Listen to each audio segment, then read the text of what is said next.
It's nearly 10 o'clock in the morning here in Canada, where today's practice session marks the start of this weekend's Canadian Grand Prix. It's always enjoyable coming to Montreal as it produces an exciting weekend's racing. High speeds and tough corners means there's always a chance of a driver losing their front wing, going off into an escape road, or even heading into the gravel. Well, the Wall of Champions always seems to catch one or two drivers out because of how close they get to it as they arrive at such high speed. We can probably expect to see someone end up there over the course of the weekend. A few of the drivers have mentioned how important it will be to look after their rear tyres here. I know the Sauber and Toro Rosso guys are particularly worried about how they're going to manage that, as it's perhaps one of the areas they're still trying to get on top of. Lots of low-speed exits means the rears are in for a lot of punishment. It's all too easy to spin them up coming out of a corner too aggressively. It might look great for us as spectators, as we love to see a car driven beyond its limits, but it's not going to result in a great long-run pace.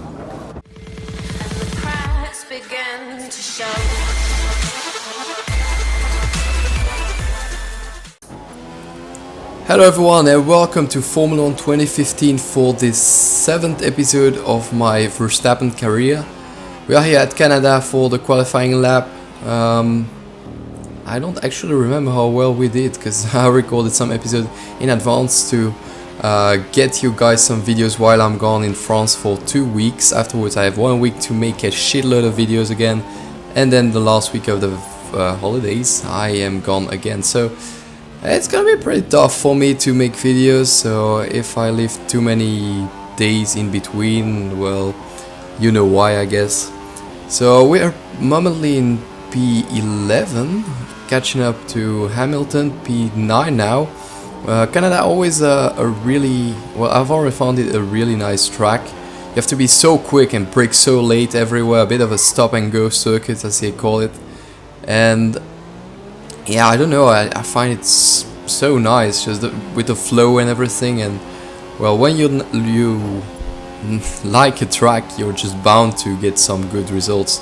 Normally P11, apparently that is our objective for today, so I think Toro Rosso listened to me when I said that I wanted better objectives, but P8 for now, and well, that's a pretty good position in my opinion. Certainly with the Toro Rosso we are getting some really great results in the next races, but I'm not gonna spoil anything, so yeah guys, I'll see you on the grid. It's Sunday afternoon here in Montreal, and we're about to find out who's best prepared to take on this 4.3 kilometre track and, of course, the infamous Wall of Champions. We knew this was a track that suited the Mercedes well, but no one would have expected that Lewis Hamilton would have created such a gap to his rivals in qualifying. If he stays out of trouble and the car continues to perform, well, victory should surely be a formality. He'll want to stay out of trouble over the first few laps, but he'll be determined not to let any cars past him. If he can maintain that position once everything's settled down, he'll have a massive advantage and be able to control the race. When you come to a team as a four-time world champion, that comes with a large amount of expectation. So how do you think Sebastian Vettel has dealt with that pressure so far this season? I think Seb knew he needed a new challenge, and that's why he engineered his way out of Red Bull and into Ferrari. We're seeing a different driver this season to last, and he really is back on form. So there we are guys, we are on the grid, 8th position, the lights are on and now they're out, we are away. Right behind Ricciardo there and the two Williams, the Lotus of Romain Grosjean getting really close, and now the Force India of Hülkenberg too. We're getting around the Williams of Felipe Massa, trying to get some good traction, but it doesn't really work. 1 position gained as of now. We are gaining though, because the 3 cars there with Raikkonen and the 2 Williams are getting really slow. And are we gonna go for a move down the inside? It looks like we do, but Massa ain't gonna give up on us and he comes back down the inside. Yeah, there you go with that Williams power engine, and well, everyone is really close here at the start of the Canadian Grand Prix. Yeah, as I said, really a favorite of mine, or well, it is at the top there. So yeah, just the flow and the speed on this track is amazing. But yeah, we are still behind Massa.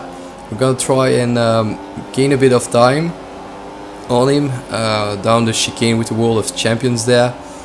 The AI was going really slowly there every time, and I got caught by it a couple of times, I think. Here we can see we go down in third gear, and you see the AI just slowing down so much. Here this time we weren't even up to speed all the way. I was still trying to find my marks in the race with the cold tires a bit and the excess of fuel. And well, we're clipping Bottas there. I guess we didn't give him that much room, so yeah, I guess it's a bit of our fault. But P6 already. Our objective is to get P5, and it is right in front of us. Bottas is still there, and I'm sure we are gonna be able to catch back up with him. But first, let's look back at the replays in a second. As you can see, our engine getting really hot there, but yeah, there we go, off the line. Everyone getting a great start, but we are a little less than the rest as always, because we are human and not that stupid AI that gets that fucking awesome traction every single time. I haven't seen an AI getting bad traction at a single lap yet, but yeah, maintaining that gap to the car in front. Here we get the start from the Williams. You can see they're going all the way down the inside. Great start from us. Getting I think one position from Ricciardo. Oh, is it from Ricciardo? Yeah, I think it is. But yeah, getting a lot of wheel spin. Who was that? I think it was the Lotus. And yeah, here we are on board with Hulkenberg. And then now finally, I think this is the final replay. We see Felipe Massa blocked a bit by the Ferrari, and as you can see, he had to go a bit more down the inside to leave us some space there. Apparently we were a bit too positive about the move. And here once again he gets held up a little bit by the Ferrari and his teammate. They're fighting up in front at this corner, and we try and make the move stick, but Massa gets a great start and then loses it a bit. It's really weird how the AI gets so much speed, because he braked a little bit more to not get into us, and then he came back. And here you can see the move on the Lotus, and then finally getting through here next to the wall of champions. Everyone taking it really cautiously, but the AI was so slow down here. And now the move in between the two Williams, so beautiful that move. And yeah, here you can see we clip Bottas, but fortunately nothing happened with him or with us, of course. So yeah, then what will the next replay be? I have no idea. Yeah, you can see here the two Williams, and yeah, from Felipe Massa you can really see we got in really closely to him and Bottas. Of course, in these 25% races you always have to be a bit risky and take some risks ultimately. And yeah, because you don't have time to waste, and yeah, that's gonna be a lot different in the second season, where we are going to be to do 50% races. I'm a little bit rusty. I haven't made a video in a while because I had pre-recorded some, and also my friends came by, well, a friend from my brother and stuff like that. And yeah, I am still very tired. That's also why.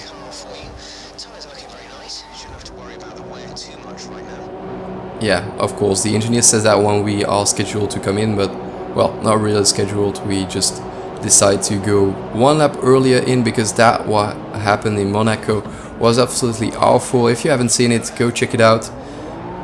In the pits we just got held up massively because of other cars that came in just at the same time, and I don't want to repeat that mistake.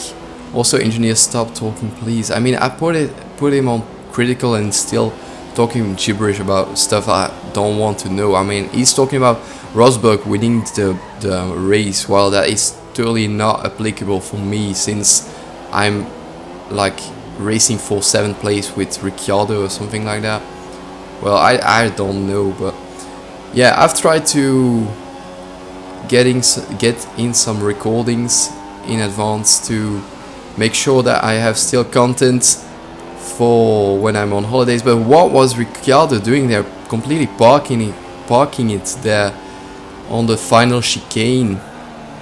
Crazy stuff here from the AI, going always so slowly. I don't know if it has something to do with the difficulty I put it on, because I put it on the second highest difficulty. Maybe they are faster on yeah, we completely cut the corner, but I can't be bothered less than this, because honestly he just parked it on the apex, and that's something you just don't want to do. If you have a problem with the car, just like don't do that. Like, brake earlier or go to the pits, or I don't give a shit, but like that's not how you do it. But now lap 17, final, well, penultimate lap, let's say, and Massa comes in front of us. We are P7 now. I don't know how that's possible. I thought we were P5. Well, I guess we didn't catch up with Bottas after the pit stops, but in the end we were fighting with Massa quite a lot. He was putting in some really good times and completely came back at us. So we are trying to get back in front, and that seems to work, kind of. We are right behind him, but we weren't able to get in the first corners there. So are we gonna be able to get him? We are using every single stretch of the track, and here we go down the inside. Beautiful move, no contact, and Massa gets a little bit off there. I think he was scared of us and went to the right side, but the race isn't finished yet. What is going to happen? Massa is still really close. He completely recovered, let's say, from his little mistake. Here we're coming in the last hairpin, the penultimate corner. We go down the inside, decide to stay on the inside here all the way to block off Massa, but that didn't seem to be the best idea, since now he's in front. He got a better run than us, and he has DRS. So now we are right behind him, trying to get the slipstream, going down the chicane, getting a really good run, better run than the AI as always. Now we're side by side, and what is it gonna be? No, we just about lost from Massa. Terrible action here. As you can see, keeping in the inside line, trying to block him off, but Massa comes in through like a warrior. He just didn't care about it, and he just made the move stick. That is amazing from the AI on F1 2015. And now he's in front, unfortunately for us. And even with a great run, since the AI is always so slow, we just try to get the run, but no, that Williams is just too fast. So yeah, in the end, P7, not too bad, 6 points to add to our tally. And well, we still did better than Daniel Ricciardo, so it shouldn't hurt us too badly in the Drivers' Championship. We're still, well, quite close to him, just at 1 point. So everything's going to happen in Austria, and I will see you then, guys. So yeah, take care, bye bye.